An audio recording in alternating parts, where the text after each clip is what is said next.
Well, a police spokesperson has confirmed to Al Jazeera that the attack on this girls' college happened late on Monday night into the early hours of Tuesday morning.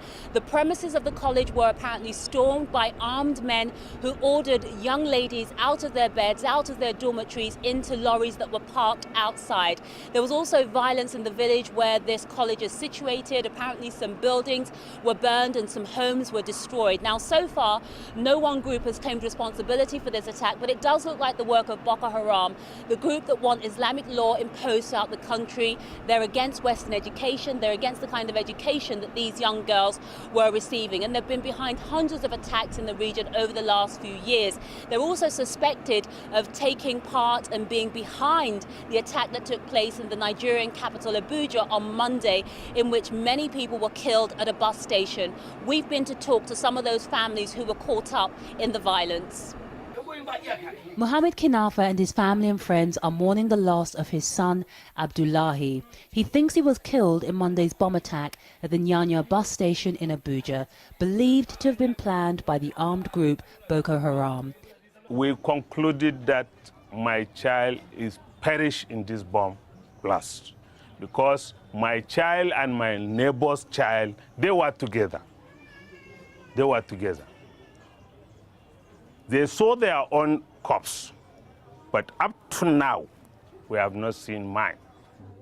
Mohammed and his family have searched for Abdullahi's body in all the hospitals where people injured in the blast are being treated, and morgues, but have not found their son. The government says it will pay the hospital bills of survivors and do all it can to support their families. I want to convey our heartfelt sympathies to those who have lost their loved ones, and I assure everyone of the full compliance of the presidential directives. The government has reassured people security will be improved, but people here are still deeply worried that the violence has reached the capital.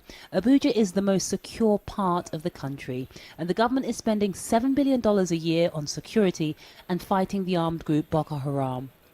Next month, Abuja is scheduled to host the World Economic Forum. Despite Monday's attack, the government say it will still go ahead, and it's deploying more than 6,000 soldiers and police officers to protect the delegates. And officials here say it will be the biggest security operation ever undertaken.